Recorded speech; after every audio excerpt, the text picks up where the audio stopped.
मुंशी प्रेमचंद की कहानी सोत।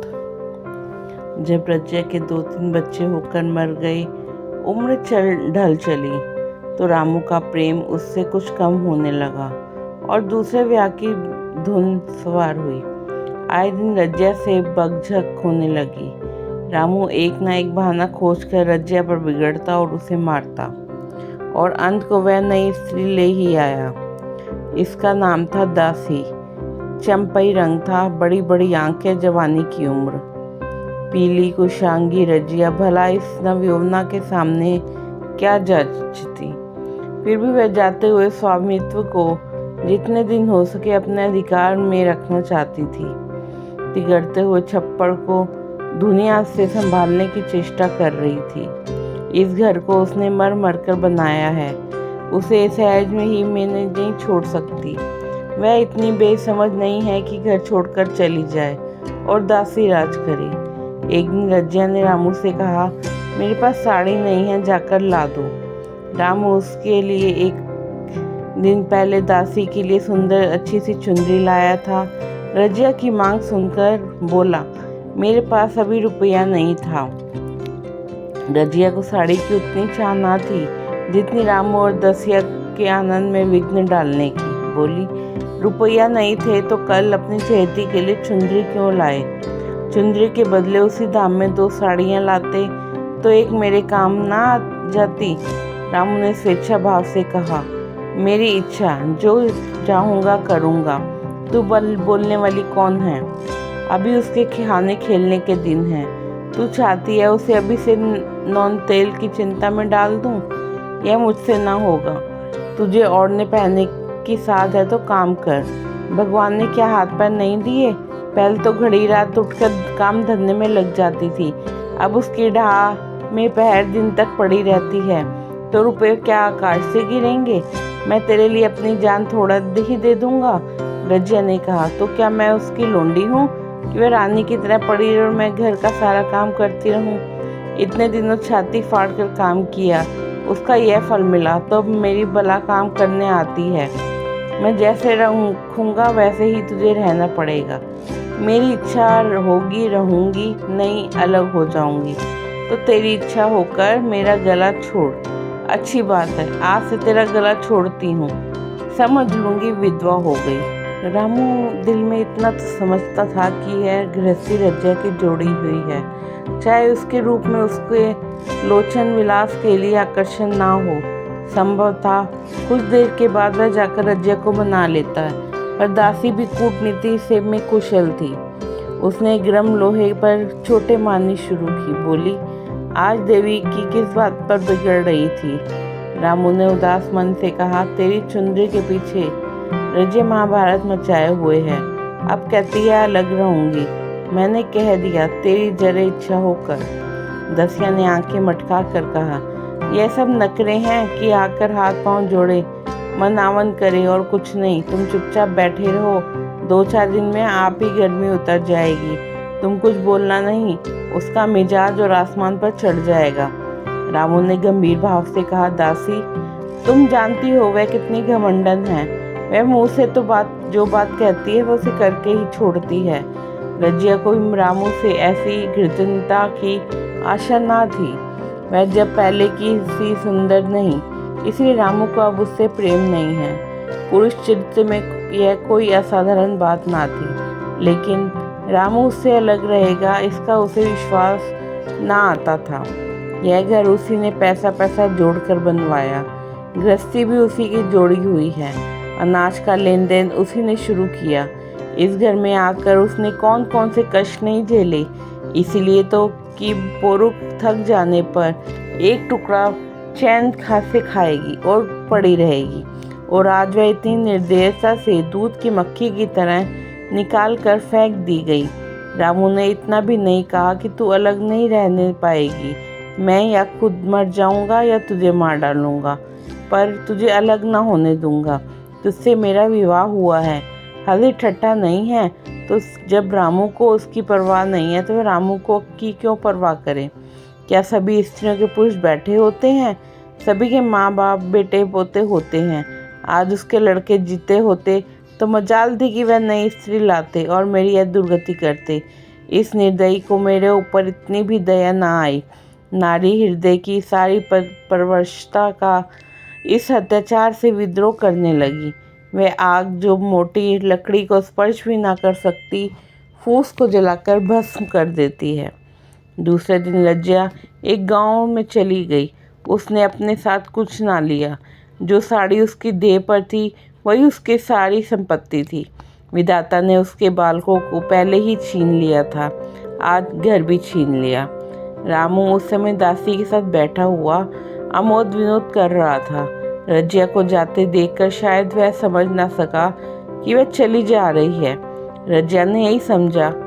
इस तरह तोरों की भांति वह जाना भी ना चाहती थी। वह दासी को, उसके पति को और सारे गांव को दिखा देना चाहती थी कि वह इस घर में धेले की भी चीज नहीं ले जा रही है।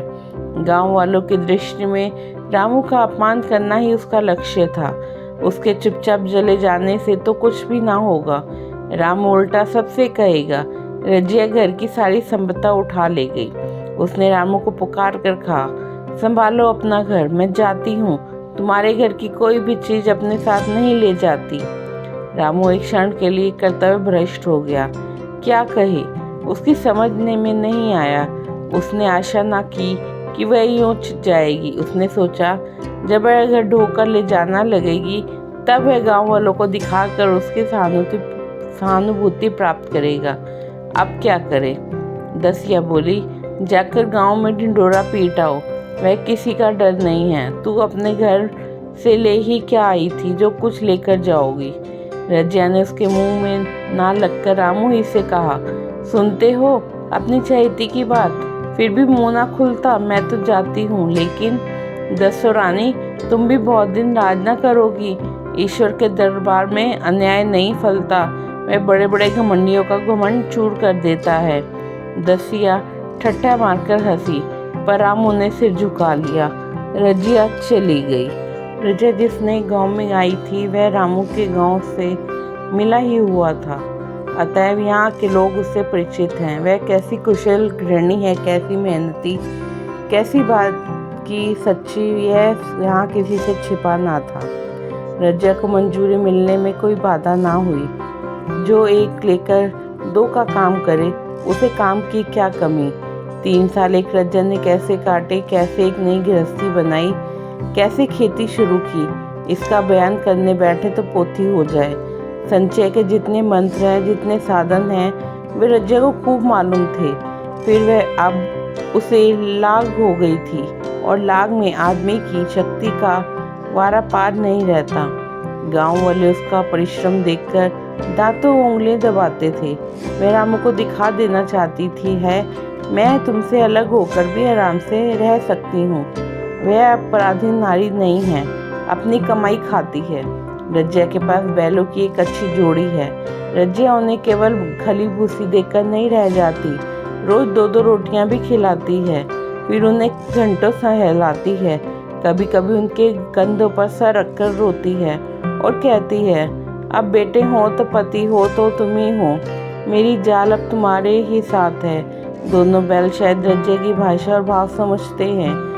वे मनुष्य नहीं, बैल हैं। दोनों से नीचा करके रजिया का हाथ चाटकर उसे आश्वासन देते हैं।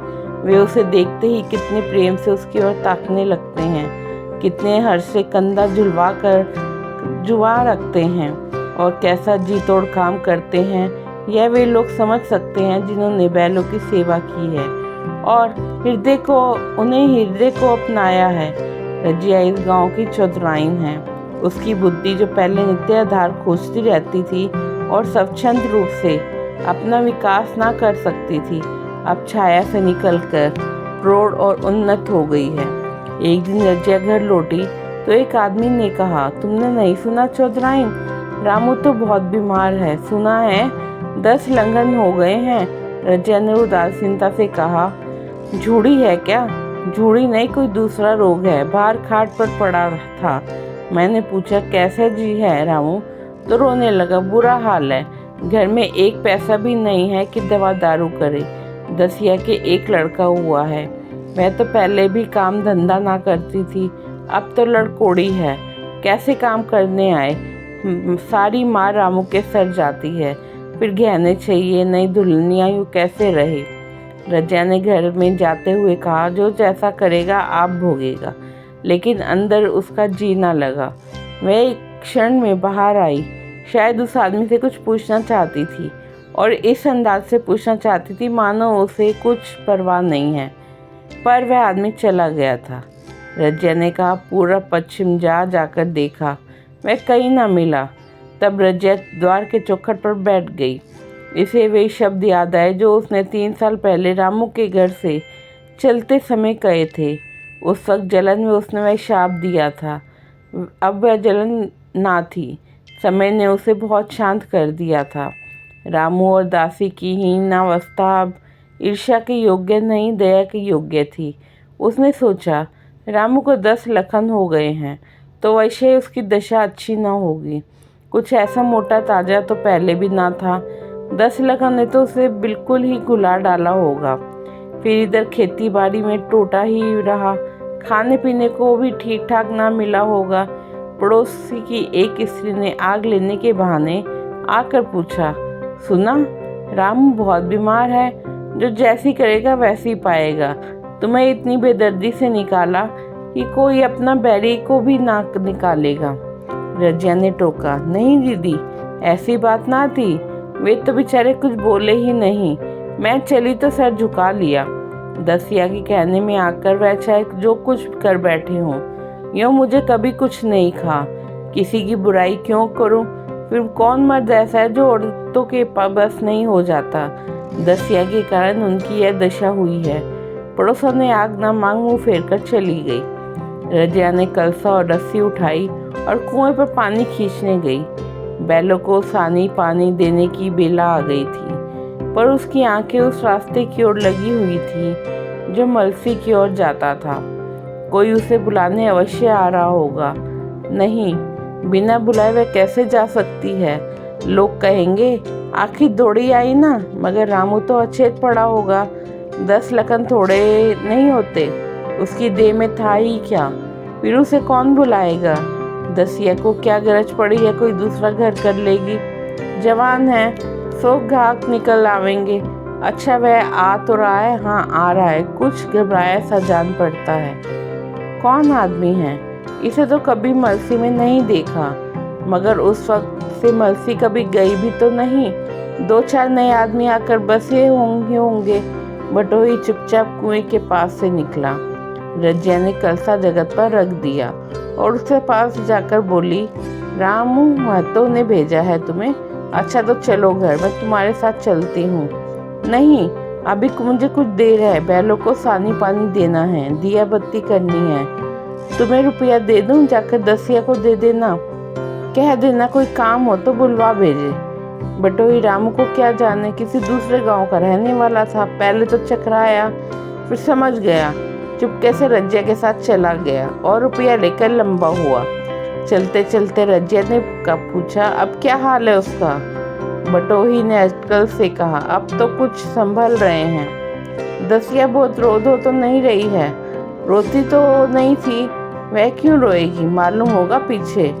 बटोही चला गया तो रजिया ने बैलों को सानी पानी किया, पर मन रामू ही की ओर लगा हुआ था।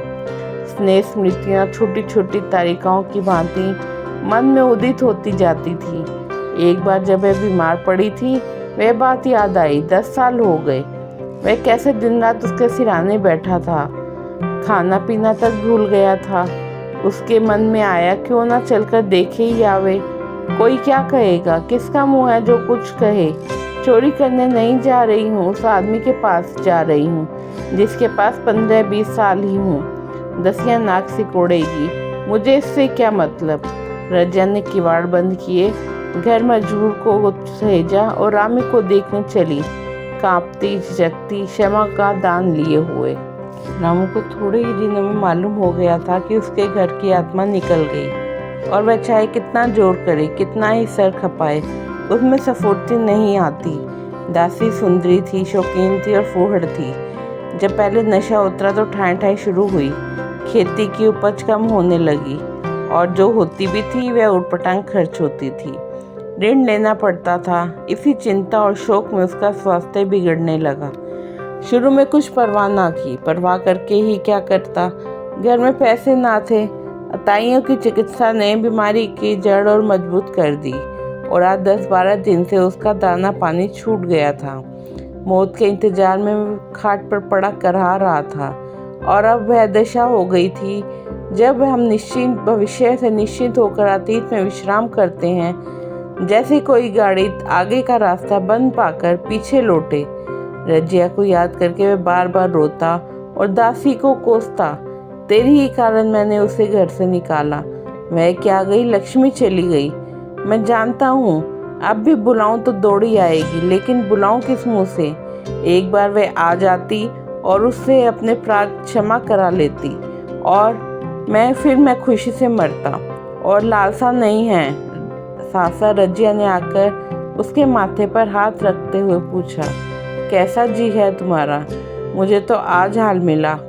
रामू ने सजन नेत्रों से उसे देखा पर कुछ कह ना सका। दोनों हाथ जोड़कर उसे प्रणाम किया पर हाथ जुड़े ही रह गए और आंखें उलट गई। लाश घर में पड़ी थी। रजिया रोती थी। दसिया चिंतित थी। घर में रुपये का नाम नहीं था। लकड़ी तो चाहिए ही, उठाने वाले भी जलपान करेंगे ही। कफन के बगैर लाश उठेगी कैसे? 10 से कम का खर्च ना था यहाँ। घर में 10 पैसे भी नहीं। डर रही थी कि आज गहन आफत आई। ऐसी कीमती भारी गहने ही कौन थे? किसान की बिसात ही क्या? 2-3 नग बेचने से 10 मिल जाएंगे, मगर और हो भी क्या सकता है। उसने चौधरी के लड़के को बुलाकर कहा, देवर जी, यह बेड़ा कैसे पार लगे? गांव में कोई धेले का भी विश्वास करने वाला नहीं। मेरे गहने हैं। चौधरी से कहो इन्हें गिरोह रखकर आज का काम चलाएं। फिर भगवान मालिक है। रजिया से क्यों नहीं मांग लेती? सासा? रजिया आंखें पोंछती हुई आ निकली। कान में भनक पड़ी। पूछा, क्या है जोखू? क्या सलाह कर रहे हो? अब मिट्टी उठाओगे कि सलाह की बेला है? हाँ, उसी का सरंजाम कर रहा हूँ। रुपए पैसे तो यहाँ होंगे नहीं, बीमारी में खर्च हो गए होंगे। इस बेचारी को तो 20 मझधार में लाकर छोड़ दिया। तुम लपक कर उस घर चले जाओ भैया, कौन दूर है। कुंजी लेते जाओ। मंजूर से कहना भंडार से 50 रुपये निकाल दे। कहना ऊपर की पटरी पर रखे हैं। या वह कुंजी लेकर उधर गया। इधर दसिया राज्यों के पैर पकड़कर रोने लगी। बहनापे के ये शब्द उसके हृदय में बैठ गए। उसने देखा रजिया में कितनी दया, कितनी क्षमा है। रजिया ने उसे छाती में से लगाकर कहा, क्यों रोती है बहन? मैं चला गया, मैं तो हूँ। किसी बात की चिंता ना कर। इसी घर में हम और तुम दोनों इसके नाम पर बैठेंगी। मैं वहाँ भी देखूंगी और यहाँ भी देखूंगी। दाब भर की बात ही क्या। कोई तुमसे गहने पाते मांगे तो मत देना। दसिया का जी होता था कि सर पटक कर मर जाए। उसे किसने कितना जलाया, कितना रुलाया और घर से निकाल कर छोड़ा। रजिया ने पूछा, जिसके रुपए हों सूरत करके मुझे बता देना। मैं झगड़ा नहीं रखना चाहती। बच्चा दुबला क्यों हो रहा है? दसिया बोली, मेरा दूध पीता होता ही नहीं। गाय जो तुम छोड़ गई थी वह मर गई, दूध नहीं पाता। राम राम, बेचारा मुरझा गया है। मैं कल ही गाय लाऊंगी, सभी गृहस्थी उठा लाऊंगी। वहाँ क्या रखा है? लाश से उठी रजिया उसके साथ गई। दाग कर्म किया, भोज हुआ। कोई 200 रुपये खर्च हो गए, किसी से मांगने ना पड़े। दसिया के जौहर भी इसी त्याग की आंच में निकल गए। विलासनी सेवा की मूर्ति बन गई। आज रामू को मरे 7 साल हुए हैं। रजिया घर संभाले हुए है। दसिया को वह सोत नहीं बेटी समझती है। पहले उसे पहनाकर तब आप पहनती है, उसे खिलाकर आप खाती है। जोखू पढ़ने जाता है। उसकी सगाई की बातचीत पक्की हो गई। इस जाति में बचपन में ही ब्याह हो जाता है। दसिया ने कहा, बहन गहने बनवा कर क्या करोगी? मेरे कहने तो धरे ही हैं। रजिया ने कहा, नहीं री, उसके लिए नए गहने बनवाऊंगी। वो भी तो मेरा पलता है। जब थक जाऊंगी तो जो करना चाहे करना, तेरे अभी पहनने ओढ़ने के दिन है, तू अपने गहने रख दे। नाइन ठकुर सोहती करके बोली, आज चोखू के बाप होते तो कुछ और ही बात होती। रजिया ने कहा, वे नहीं है तो मैं तो हूँ, वे जितना करते मैं उसका दूगा करूँगी। जब मैं मर जाऊँ तब कहना चोखू का बाप नहीं है। ब्याह के दिन रसिया को रोते देखकर रजिया ने कहा, बहू तुम क्यों रोती हो, अभी तो मैं जीती हूँ, घर तुम्हारा है, तुम चाहो रहो, मुझे एक रोटी दे दो बस। और मुझे क्या करना है, मेरा आदमी मर गया, तुम्हारा तो अभी जीता है। दसिया ने उसकी गोद में सर रख दिया और खूब रोई। जीजी तुम मेरी माता हो, तुम ना होती तो मैं किसके द्वार पर खड़ी होती। घर में तो चूहे लौटते थे, उनके राज में मुझे दुख ही दुख उठाने पड़े। सुहाग का सुख तो मुझे तुम्हारे राज में मिला। मैं दुख से नहीं रोती हूँ भगवान की दया पर कि कहाँ मैं और कहाँ यह खुशहाली। रजिया मुस्कुरा कर रो दी। ये कहानी आपको पसंद आए तो चैनल को लाइक एंड सब्सक्राइब जरूर करें।